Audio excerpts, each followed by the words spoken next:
लो, अब ये वृकोदर भीम भी तुम्हारा दास हुआ।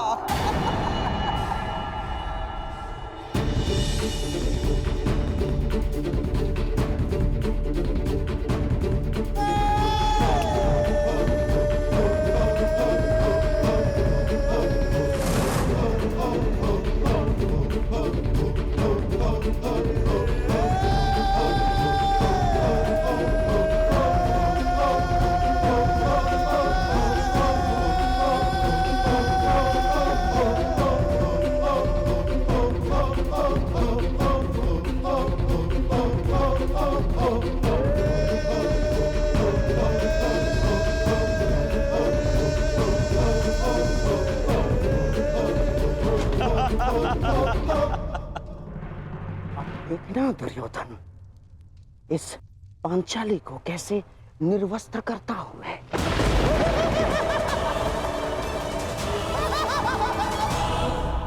युधिष्ठिर के पास भाव पर लगाने के लिए कुछ शेष नहीं। अब धर्मराज युधिष्ठिर अपना धर्म साथ लेकर यहां से प्रस्थान करेंगे।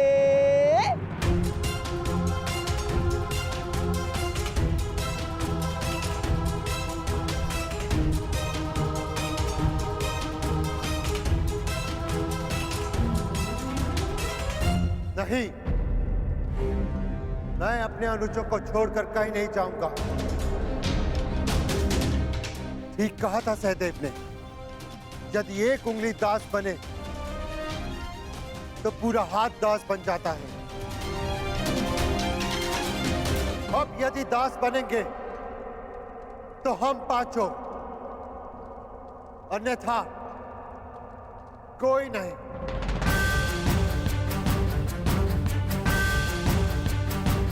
मैं ज्येष्ठ पांडुपुत्र युधिष्ठिर स्वयं को दांव पर लगाता हूं।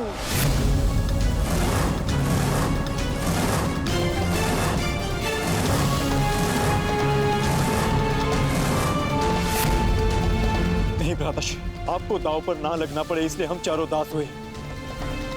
आप यहां से पांचाली को लेकर चले जाइए।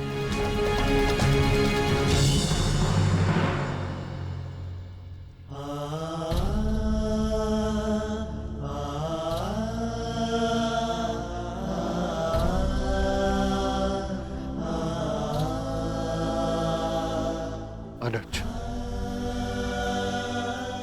तुम सबने अपने ज्येष्ठ के लिए अपना कर्तव्य निभाया है, परंतु अब मेरी बारी है अपने अनुजों का ऋण चुकाने की।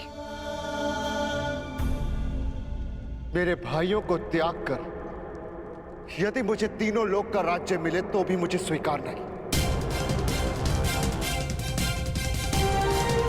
अब या तो हम सब यहां से मान और मुकुट समेत इंद्रप्रस्थ लौटेंगे, या सब साथ में मिलके दासत्व भोगेंगे।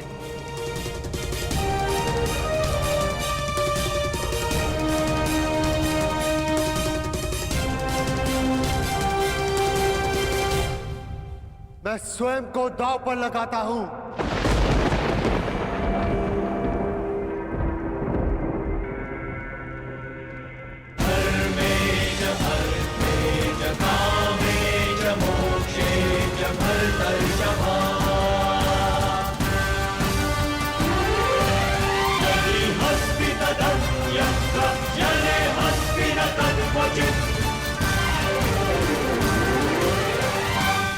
ये कैसा धर्म है धर्मराज?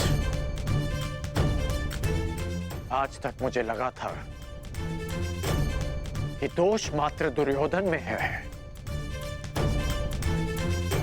परंतु इस बार मैं उसे दोष नहीं दे सकता। दोष तुम्हारी लालच का है। लालच, कुछ अधिक पा लेने का लालच, जो खो दिया उसे पुनः प्राप्त कर लेने का।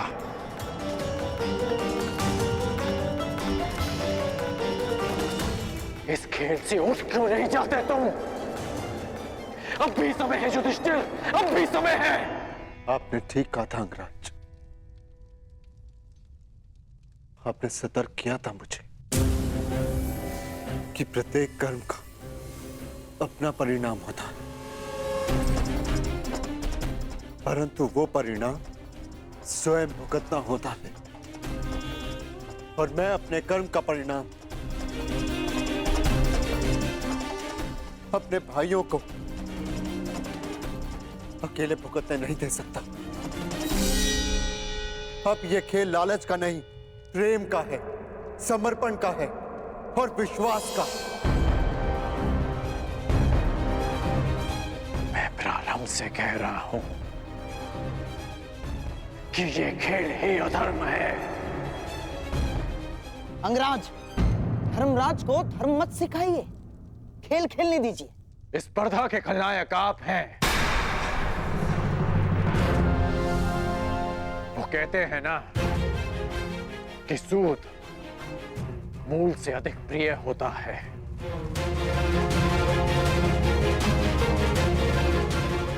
युधिष्ठिर ने भले ही अपने भाइयों को दांव पर लगा दिया हो, परंतु आपने तो अपने भांजे को ही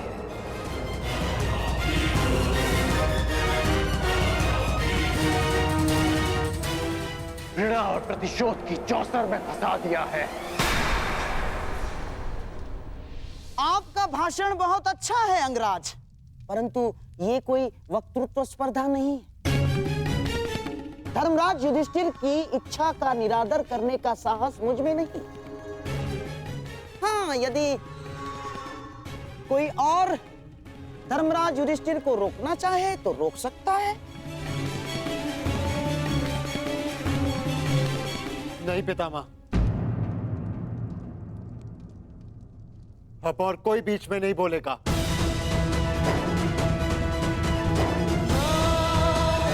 कोई नहीं।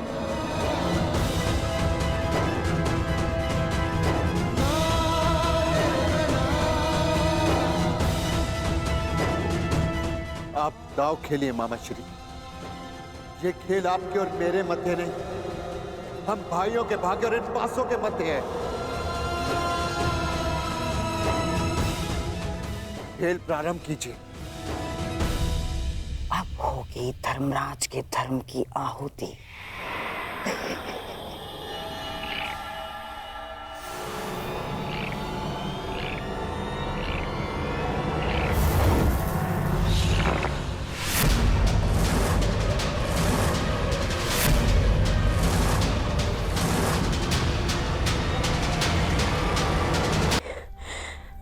सूचना मत सुनवाना जिसकी वजह से मेरा अंतर्मन कांप रहा है।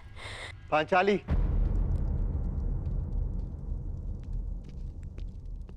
आर्या, अब आंसू बहाने का समय नहीं है पांचाली, मुस्कुराने का समय। हम विजय हुए पांचाली, विजय हुए।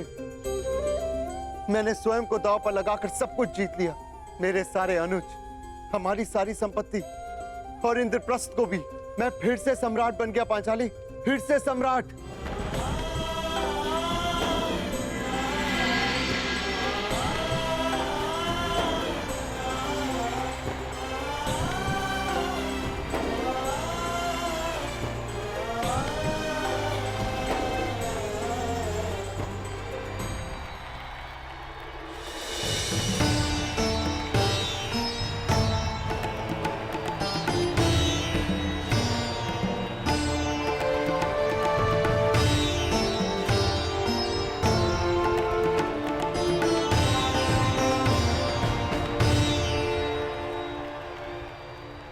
तो गांधार नरेश शकुनी का छल, दुर्योधन का हठ और महाराज धृतराष्ट्र का अंधा पुत्र प्रेम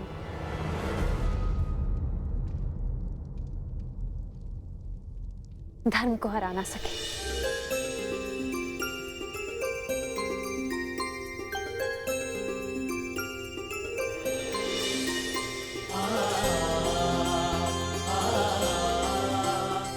सम्रागी, सम्रागी,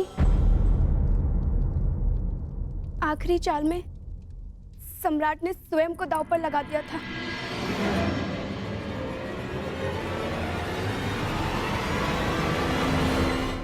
और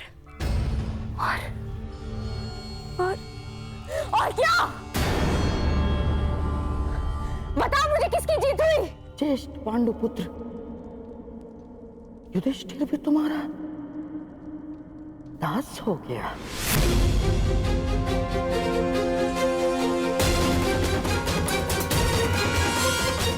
पांच की शक्ति दास हो गई दुर्योधन। जो विजय संसार के सबसे बड़े युद्ध में नहीं मिल सकती थी, वो द्यूत के चाल में तुम्हारी हो गई। अब तुम्हारे सम्राट पद को चुनौती देने वाला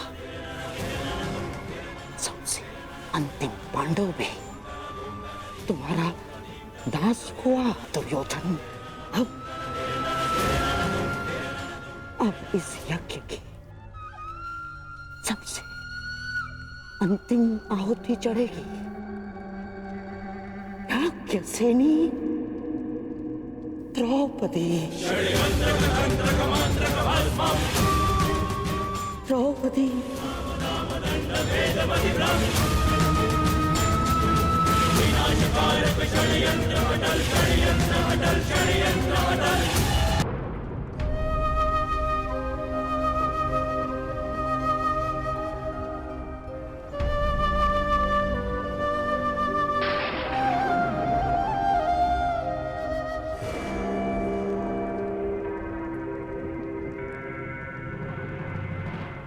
बहुत दुख हुआ युधिष्ठिर। ये जान के कि केवल एक बैल नहीं है, पांचों के पांचों भाई बैल हैं।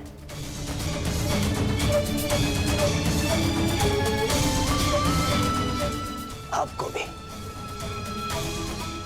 समझाना पड़ेगा राधा कि दास मुकुट नहीं पहनते। युधिष्ठिर दास मुकुट नहीं पहनते।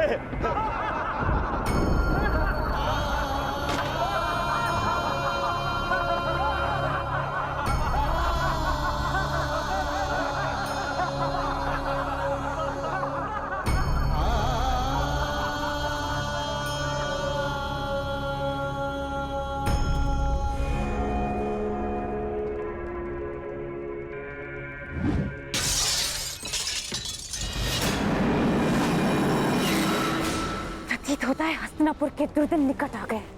तुम जाओ यहाँ से, हमें एकांत में रहना है।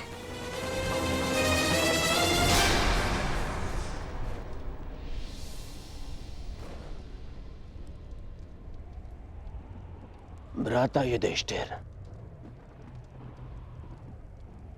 आपने सदैव मुझ पर प्रेम रखा है, सदैव मुझे अवसर दिए हैं, इसीलिए मैं भी आपको एक और अवसर देना चाहता हूं।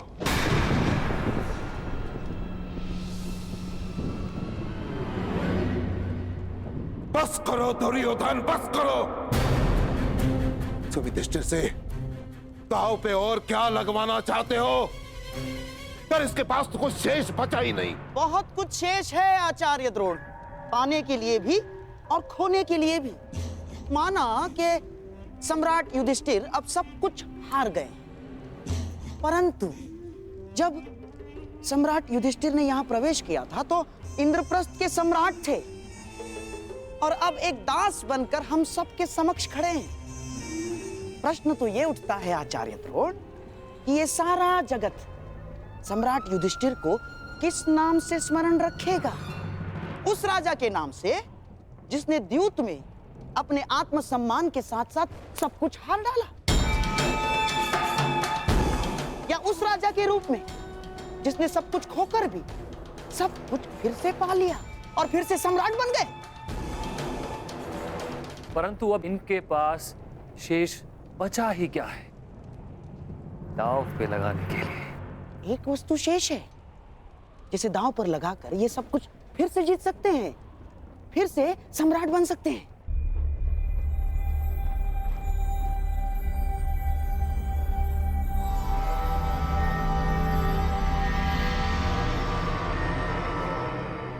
जो सब कुछ हार चुका हूं, उसके पास क्या शेष है?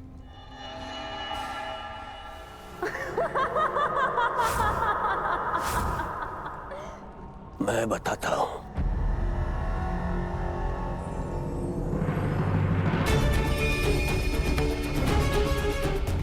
वो शेष है जिस पर आपको गर्व है।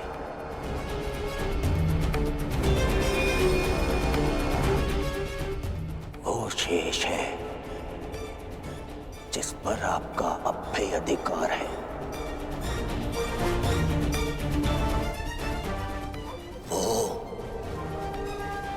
जो आप पांचों भाइयों को एक सूत्र में बांध के रखता है।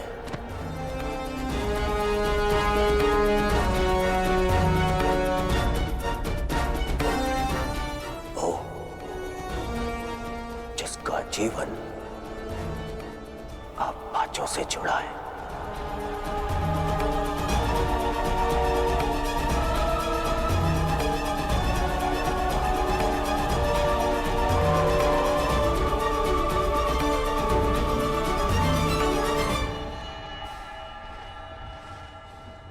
तुम पांचों को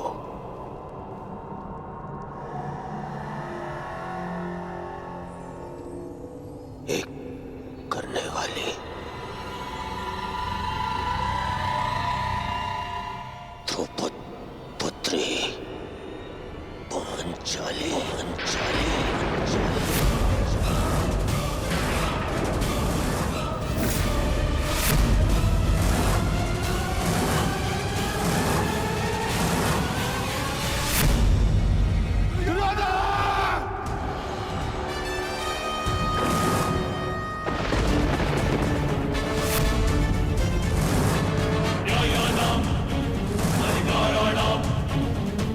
तुम्हारा साहस भी कैसे हुआ पांचाली का नाम लेने का?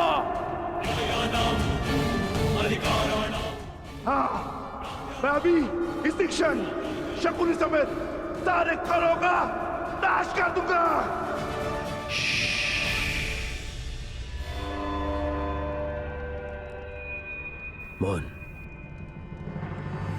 मौन रहो सब। दासों को शस्त्र उठाने का अधिकार नहीं है।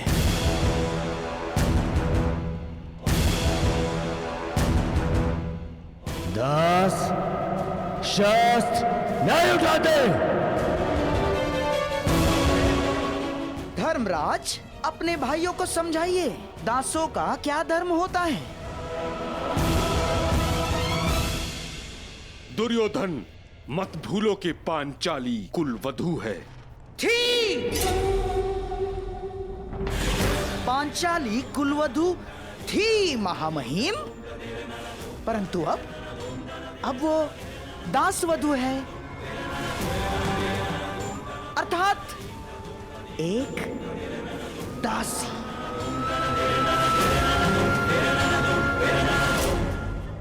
ऐसा नहीं है कि पांचाली पहली बार दांव पर लग रही है।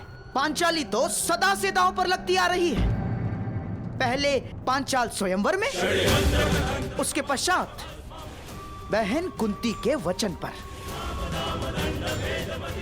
पांचाली तो सदा से दांव पर लगती आ रही है और हम इन्हें विवश नहीं कर रहे हैं ना, हम तो इन्हें स्मरण करवा रहे हैं कि इनके पास क्या क्या शेष हैं।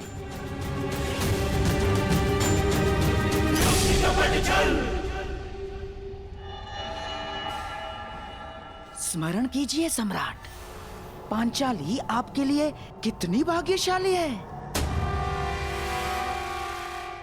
उसके साथ विवाह किया और तुरंत आप भिक्षुक से सम्राट बन गए। किसे पता आपका भाग्य बदल जाए। खेलिए सम्राट, खेलिए। एक दांव अंतिम। किसे ज्ञात पांचाली के भाग्य से आप फिर से सम्राट बन जाए। क्या सोच रहे हैं सम्राट? एक दाव और सब कुछ आपका। मैं पांचाली को दांव पर नहीं लगाऊंगा।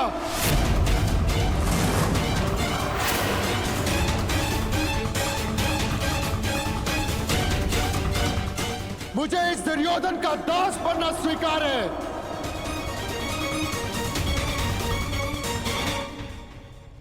तो ठीक है, मैं तो केवल एक अवसर दे रहा था।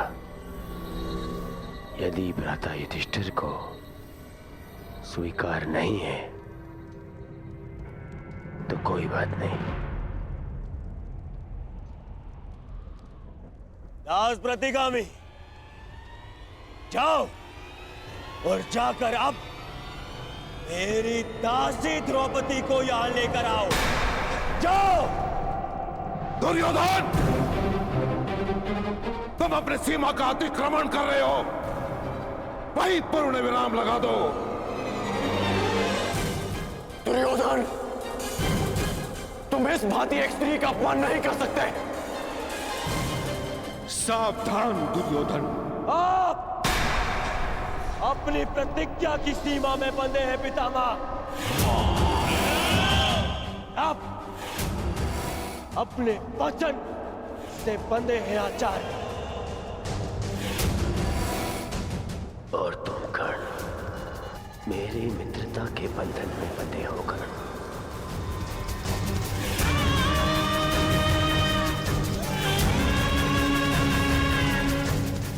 मैंने तो केवल युधिष्ठिर को एक अवसर दिया था ताकि कोई मुझ पर छल का आरोप न लगा सके। परंतु यदि गहराई से देखें तो जिस क्षण वो स्वयं को हारे उसी क्षण